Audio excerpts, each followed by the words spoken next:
אנחנו בתניא היומי השיעור לאלף סיוון, אנחנו מתחילים עמוד ע"ד, מתחילים את הפרק החדש. פרק נ"ג, בפרקים הקודמים למדנו על השכינה, השראת השכינה, איך היא כביכול מעבירה הלאה, איך אור השכינה יורד באמצעות לבושים להאיר בעולם הזה, אחרי הצמצום של הקדוש ברוך הוא. כעת, כן, אחרי שכבר למדנו שהשכינה נמצאת הוא קורא לזה קודש הקודשים שבכל עולם, כרגע הוא ממשיך ומסביר את הדרגות שיש בגילוי אור השם, גילוי השכינה. והנה, כשהיה בית ראשון קיים, שבו היו הארון והלוחות בבית קודשי הקודשים, כן, הגמרא אומרת שהיו 5 דברים שחסרים בבית השני.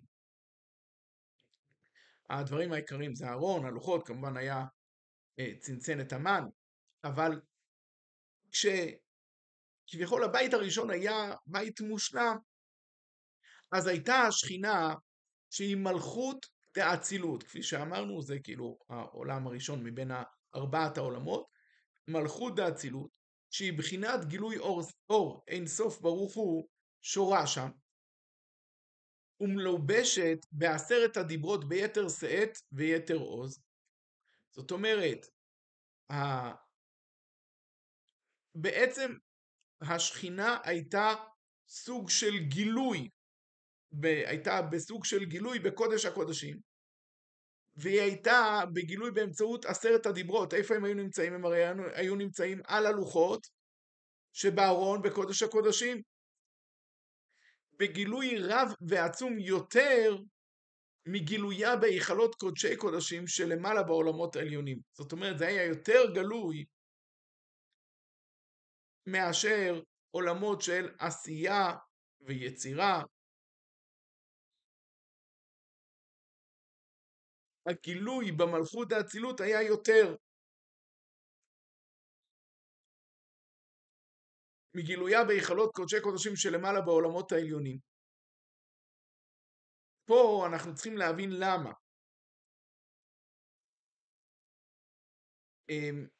זאת אומרת, יש פה הרי, אנחנו אומרים, יש לנו עולמות האצילות, הבריאה, יצירה ועשייה. אמרנו, המלכות של האצילות היא התגלתה בקודש הקודשים של בית המקדש הראשון. אז הוא אומר, בגלל שהרי כפי שאנחנו יודעים שעולם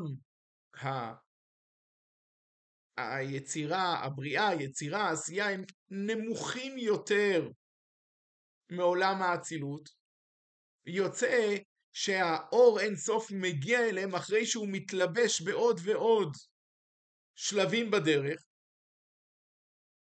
וכבר אמרנו אמנם שבסופו של דבר בכל מלכות יש גם את המלכויות שקדמו לה. לכן למשל, באור שמתגלה במלכות דעשייה, צפון בתוכו גם המלכות דיצירה, שבתוכו צפון בפנים יותר המלכות דבריאה, שבתוכו המלכות דאצילות. זאת אומרת, הלבוש היה פחות, ממילא הגילוי היה יותר.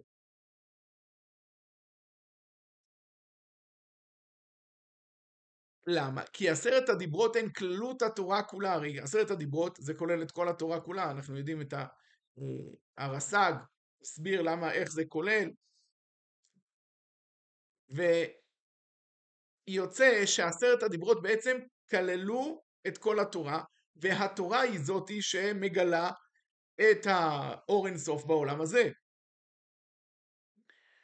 ואם כן, התורה, כפי שכבר הזכרנו לעיל, דנפקא מגו חוכמה עילה, היא יוצאת מתוך החוכמה העליונה, החוכמה של עולם האצילות, דלעילה לעילה מעלמא דאיתגליא. כבר הסברנו שעולם האצילות הוא למעלה מעולם של הגילוי, כן?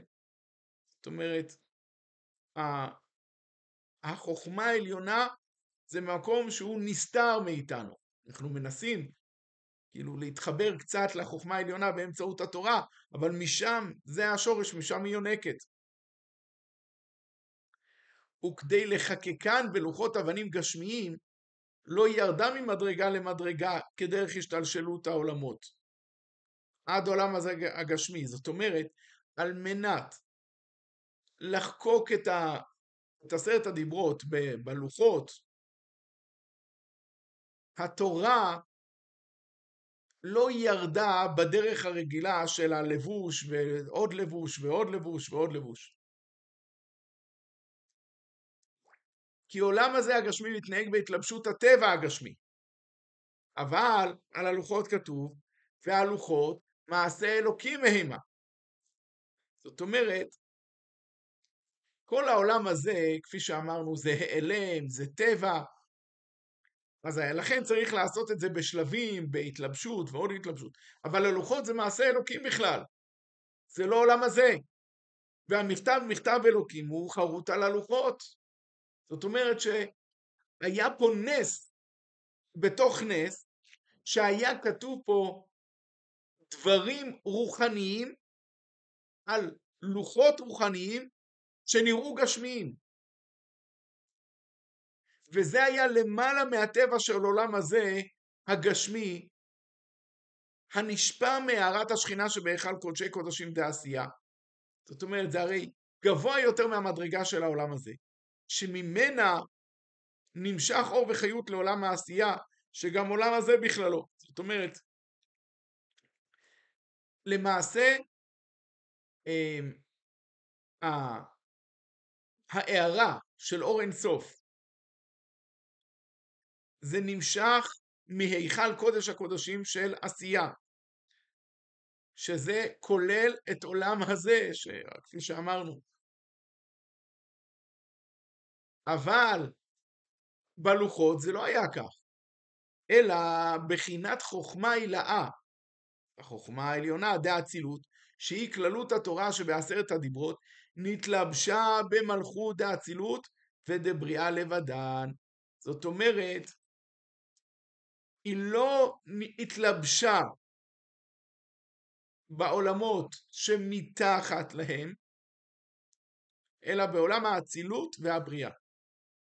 ואין לבדן, זאת אומרת, החוכמה דאצילות, שנסתרת וגלויה, היא מתגלה במלכות דאצילות, כפי שאמרנו, במלכות דבריאה, בלי ההמשך שזה נסתר ומתגלה רק באמצעות מלכות של יצירה ועשייה, המיוחדות באור אינסוף שבתוכן הן הנקראות בשם שכינה, השורה בקודשי קודשים דבית ראשון, על ידי התלבשותה בעשרת הדיברות החקוקות בלוחות שבארון בנס. כן, הלוחות היו חקוקים בנס, אנחנו יודעים, הגמרא אומרת, מם וסמך בלוחות בנס היו עומדים. למה? כי המם, מדובר במם סתומה, במם סופית, והסמך הם אותיות שהבפנים שלהם, כשאתה חוקק, הבפנים אמור ליפול, ושם זה עמד בנס, במיוחד, וחוץ מזה שכמובן היה אפשר לקרוא את הלוחות משני עבריהם, מזה ומזה הם כתובים. היה פה הרבה ניסים. ומעשה אלוקים חיים הוא עלמא דאיטקסיה המקנן בעולם הבריאה כנודע ליודעי כן חוכמת הנסתר, כפי שכבר אמרנו. זאת אומרת, זה מעשה אלוקים. אלוקים חיים זה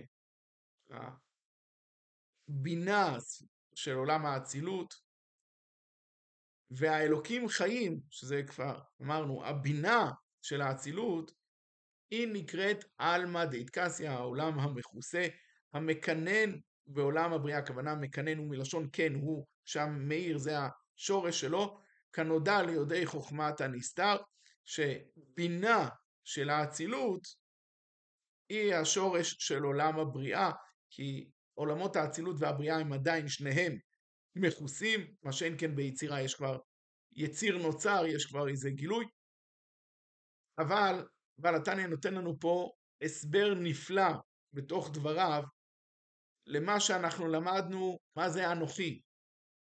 אנא נפשי כתיבת יהבית. הקדוש ברוך הוא אומר, אני את עצמי כתבתי ונתתי. מה הכוונה? הנה יש לנו פה הסבר נפלא. אני נתתי לכם את עצמי, פירושו של דבר, הקדוש ברוך הוא נתן לנו כביכול בלוחיות את האלוקות, זאת אומרת משהו שהוא על טבעי, על גשמי, הוא נתן לנו את זה בתוך גשמי. זה דבר מדהים, שאנחנו עד עכשיו למדנו שאין אפשרות להכניס בדבר גשמי שום דבר רוחני, אלא על ידי לבושים של השתלשלות כזו ארוכה. והנה אומר הקדוש ברוך הוא, תדעו לכם שתורה זה לא כך. תורה זה משהו אחר. הלוחות מעשה אלוקים המה, והמכתב מכתב אלוקים חרוט על הלוחות. עכשיו אנחנו מבינים למה הגמרא אומרת, אל תקרא חרוט אלא חירות, אין לך בן חורין אלא מי שעוסק בתורה. תראו איזה מדהים זה. למה מי שעוסק בתורה הוא בן חורין? בגלל שעכשיו הוא מתחבר לאלוקות, שהיא מעל הגשם והטבע. ממילא באותו זמן שהוא עוסק בתורה, הוא לא מוגבל, הוא לא גשמי ולא טבעי, הוא כרגע בן חורין. הוא משוחרר מכל ההגבלות של העולם הזה. לא צריך לרקוד אחרי כזה הסבר, לא צריך לרקוד. ברוך אלוקינו שבראנו לכבודו, ונתן לנו את תורתו. אז כן, בואו נתפלל שהוא יפתח ליבנו בתורתו, וישם בליבנו אהבתו ויראתו ולעשות רצונו. בעזרת השם בסייעתא דשמיא, שנראה אור שכינה בגלוי בקרוב.